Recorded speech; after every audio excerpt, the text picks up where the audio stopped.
आदाब, मैं नईम ज़ियाफ़ी, आप देख रहे हैं डेली भारत। आज हम जनाब तौक़ीर रज़ा से कुछ अहम मसले पर बात करने आए हैं। तो जनाब तौक़ीर रज़ा साहब, आप कहाँ से बिलोंग करते हैं, कहाँ रहते हैं आप? जी, मेरा नाम मोहम्मद तौक़ीर रज़ा बरेलवी है और मैं बरेली के गांव गुनाहट्टू तहसील बहेड़ी का रहने वाला हूँ। अच्छा, बहराइच की कुछ वीडियोस वायरल हुई हैं, उसके अहम मसले पर आप क्या राय रखना चाहेंगे? लोगों को कैसे अपने धर्म को मनाना चाहिए, या कोई भी त्यौहार हमारे धर्म में आता है तो उस त्यौहार को किस तरीके से मनाना चाहिए, क्या राय देना चाहेंगे आप? सबसे पहली बात यह है कि जो धार्मिक दंगे जो होते हैं वो पहले भी हुआ करते थे और अभी भी होते हैं और आगे भी होते रहे। लेकिन इसमें मेन पॉइंट ये है कि सरकार का किस तरह का इंटरफेयर है, सरकार किस तरह से कंट्रोल करती है, सवाल ये है। जी।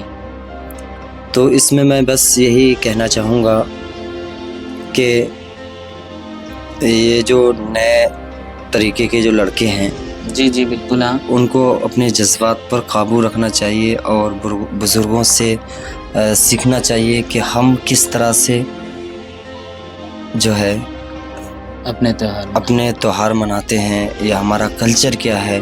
तो मैं समझता हूँ कि किसी भी धर्म में फिर कोई दंगा या झगड़ा नहीं होगा। और रहा दंगे का सवाल जो आपने बहराइच का जो जिक्र किया है, तो मैं समझता हूँ कि इसमें भी कुछ इसी तरह से रहा होगा, बल्कि वो तो साफ दिख रहा है कि एक छत पर एक बच्चा जाता है और वहाँ से झंडा उतारने की कोशिश करता है और उसके एवज़ में जो है जी उस पर गोली मार दी जाती है, गोलियों से उसको भून दिया जाता है। जी।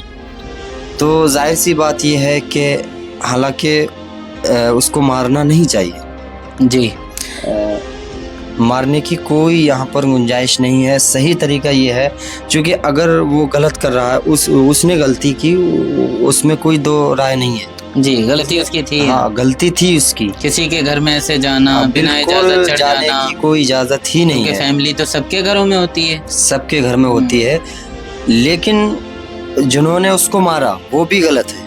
हाँ। आप किसी झंडे की वजह से या उतारने की वजह से आप किसी को मार नहीं सकते हैं। बहुत सारा प्रोसेस था, आप उसको फॉलो करते, हाँ। पुलिस के हवाले कर सकते थे या उसको पकड़ सकते थे। जी बिल्कुल। या इस कैपेसिटी में नहीं है तो वीडियो वगैरह बना के फिर आगे की कार्रवाई की जा सकती थी। लेकिन मारना बिल्कुल गलत रहा। मैं जी बिल्कुल। और यही वजह है कि वो धीरे धीरे उस दंगे ने जो है पकड़ना शुरू कर दिया, तवील हो गया, लंबा हो गया। आज कितने लोग परेशान हैं, दोनों तरफ से घरों में दिक्कतें हो रही हैं, परेशानियां हो रही हैं। तो मैं समझता हूँ इस तरह की चीज़ों नहीं करनी चाहिए। देखें ना, अब एक जगह दंगा उभरता है, एक जगह लड़ाई होती है और पूरे इलाके के इलाके बर्बाद होते हैं, चपेट में आते हैं। लेकिन मैं यहाँ ये जानना चाहूँगा, क्या ये वाज़े तौर से पता चल चुका है लोगों को कि उसको गोली किस समुदाय से मारी गई हो? नहीं, इसमें तो हम कुछ नहीं कह सकते, चूँकि ये जो है तफ्तीश का विषय है, पुलिस का विषय है। हाँ बिल्कुल, पुलिस कंफर्म करेगी कि किसने गोली मारी। हो सकता है कि चूँकि मैं आजकल जो हिंदुस्तान की जो राजनीतिक देख रहा हूँ, कई जगह ऐसा महसूस हुआ है, कई जगह चीज़ें देखी गई हैं कि किसी को जज्बात में आगे बढ़ा दिया जाता है और उसको जो है खुद मार दिया जाता है। ये तो बात ये भी चल रहा है, लेकिन फील्ड में बहरहाल इस पे अभी हम कुछ नहीं कह सकते, क्योंकि पुलिस की तरफ से तफ्तीश जारी है। पुलिस अपना बयान जारी करेगी किसने गोली मारी, किसकी तरफ से ये बच्चा मारा गया। लेकिन बहरहाल इस तरह का किसी के घर की छत पे चढ़ना या इस तरह का एक्टिविटीज़ दिखाना, ये बिल्कुल गलत है। जी, ये ऐसा नहीं होना चाहिए। शायद मैं समझता हूँ कि अगर ऐसा नहीं होता तो ना वो लड़का मारा जाता, ना इस तरह की जो पूरे इलाके में, पूरे शहर में, पूरे जो महाराजगंज का इलाका है उसके आसपास गांव में इस तरह की दंगे, इस तरह के फसाद मैं देख रहा हूँ। वहाँ पर के गाड़ियाँ जला दी गई, शोरूम जला दिए गए। मैं एक जगह पढ़ रहा था कि एक हिंदू है, उसका जो है शोरूम गाड़ियों का था, करीब जी। 38 गाड़ियां थीं। पर वो उसका जो शोरूम था वो एक मुसलमान की दुकानों में था, जी ठीक है, वो रेंट पे था। जी तो लोगों ने बिल्डिंग को देखा, जी ठीक, बिल्कुल। और 38 गाड़ियां उसकी जला दी गई, सिर्फ एक इस बात की वजह से कि ये मुसलमान की दुकान है। मुसलमान की जी। दुकान है। तो इस तरह का माहौल वहाँ पर कायम जो हुआ वो इसलिए हुआ, वो लड़का वहाँ चढ़ा। अगर वो नहीं चढ़ता तो मैं समझता हूँ कि दंगा ही नहीं होता। और बिल्कुल सही बात। कई जगह हिंदुस्तान में हम देख रहे हैं कि मस्जिदों के सामने इस तरह के डीजे जा रहे हैं, जो बिल्कुल नहीं बजाना चाहिए। जी बिल्कुल, लेकिन इसमें कोशिशें तो इधर से भी हो रही है ना कि छोटी सी बात होती है, लोग धरने पर उतर आते हैं, चाहे वो मुस्लिम समुदाय के लोग हों या हिंदू समुदाय के लोग हों। लेकिन अक्सर ये देखा जाता है कि कोई छोटी मोटी बात होती है तो लोग धरने पे उतर आते हैं। क्या हर चीज़ का हल धरने से ही होता है? इसमें हजरत मेरा अपना अलग राय है और बिल्कुल हटके है। जी फरमाएं। इसमें मैं बस यही कहना चाहूँगा, आजकल ये जो चल रहा है कि किसी के लिए आप बुरा भला बोलें और सामने वाला जो है रोड पे आ जाता है। जी तो मैं समझता हूँ आज के हिंदुस्तान में कि इस तरह का जो है ये एक ट्रैप चल रहा है कि किसी की भावनाओं को भड़काओ और वो सड़कों पे आएगा। जाहिर सी बात है, सियासी रोटियां सेक रही हैं, अगर ये कह लिया जाए तो मतलब कोई इसमें बुरी बात नहीं है। हाँ, हो सकता है कि किसी खास काम के लिए इस तरह के लफ्ज़ों को बोला जा रहा है या इस तरह की चीज़ों को आगे बढ़ाया जा रहा है। जी। तो इसमें मैं यही कहना चाहूँगा लोगों से कि अगर कोई किसी तरह की, एक एग्जांपल लेके चलता हूँ मैं, मान के चले किसी भी धर्म गुरु है, आप उसकी शान में आप गुस्ताखी करें, जी ठीक है, तो गुस्ताखी करने वाला जान रहा है कि मैं किस मकसद से गुस्ताखी कर रहा हूँ, लेकिन हमें बचना कैसे? क्योंकि जाहिर सी बात ये है, वो मान के चले कि उसने मेरे धर्म गुरु के बारे में गलत सलत बोला, जी, चूंकि वो तो अपने मिशन से आया, ठीक जी, लेकिन हमारे जो नौजवान हैं वो उसके मिशन को कामयाब कर देते हैं। हमको समझना होगा कि ये बंदा हमारे मजहब का नहीं है, हमारे धर्म का नहीं है, हमारी जात का नहीं है और ये बोल रहा है, तो मैं समझता हूँ कि उसको इग्नोर कर देना चाहिए।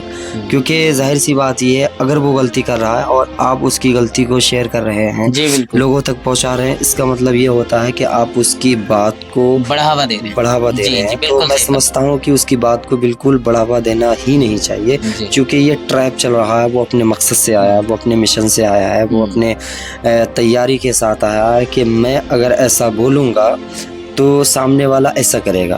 और जब सामने वाला सड़क पे आता है या मान के चलिए प्रोटेस्ट की शक्ल में आता है, धरने की शक्ल में आता है, तो जाहिर सी बात है बहुत सारी चीज़ें जो धरना दे रहा है उसके साथ लोग जुड़ते हैं, तो कुछ अनलीगल काम भी होते हैं। हो सकता है कि उसमें भी कोई ऐसा हो, अनलीगल काम होते हैं। जब अनलीगल काम होते हैं तो फिर उन पे FIR होती हैं, मुकदमे होते हैं।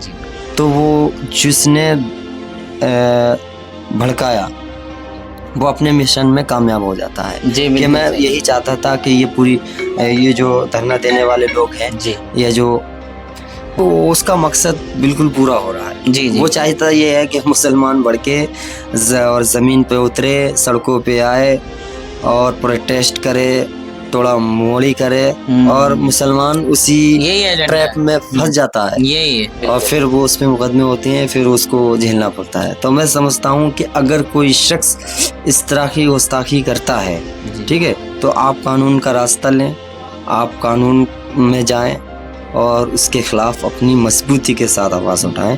तो मैं समझता हूँ एक ना एक दिन आपको ज़रूर कामयाबी मिलेगी। लेकिन प्रोटेस्ट की आड़ में दंगा करना, ठीक है, किसी की भी संपत्ति को नुकसान पहुंचाना, ये बिल्कुल गलत है। क्योंकि आप उस बंदे को कामयाब कर रहे हैं जो गलती कर रहा है, जो भड़का रहा है। तो हमें समझना होगा कि ये गाली देने वाला आदमी हमें भड़का तो नहीं रहा। बिल्कुल सही फरमाया, बिल्कुल ठीक कहा। और अगर वो भड़का रहा है और हम भड़क गए तो समझ लो वो अपने मिशन में कामयाब है, बिल्कुल कामयाब है। तो मैं समझता हूँ, देखा ना आपने, झंडा उसने उतार करके फेंका और नीचे एक शख्स नहीं था, हजारों की भीड़ थी। मेरा मानना तो ये है कि तकरीबन 6000 लोग वहाँ होंगे। और सुनने में ये भी आया था कि जब वहाँ पर भीड़ मौजूद हुई तो इतनी भीड़ की मौजूदगी में वो लड़का छत पर चढ़ा। चढ़ने के बाद उसने झंडे को खींचना इतना सख्त था उसका, इतने जुनून में या फिर इतने जोश में था वो कि उसने ग्रिल तक तोड़ दी। और तोड़ने के बाद हवाओं में अपने हाथों को लहराया। नीचे से लोग उसको मोटिवेट कर रहे थे। आखिर ये उन्हें नहीं करना चाहिए था, क्योंकि अगर वो छत पर नहीं जाता तो जैसा कि आपने फरमाया उसकी मौत नहीं होती। लेकिन ये भी पता नहीं चला कि उसको गोली किसने मारी है। उसकी मौत का इल्ज़ाम अब्दुल हमीद पर आया है, उसके घर वालों पर आया है, और शायद ये जिम्मेदारी पुलिस की है या फिर प्रशासन की है कि पता लगाएं किसने ये किया, उसकी तह तक पहुँचें। तो मैं ये आपसे जानना चाहूँगा तौकीर भाई, क्या इसमें जो उस लड़के की मौत हुई, मौत होने के बाद क्या हमें खुद से फैसले ले लेना चाहिए या फिर प्रशासन को कुछ करना चाहिए, हमें अपने आप पर कंट्रोल करना चाहिए? नहीं, ये तो प्रशासन का विषय है, पुलिस का विषय है, वो तफ्तीश करेगी। अगर इसमें किसी तरह का कोई गुनहगार है तो मैं समझता हूँ कि उसको उसकी सज़ा मिले।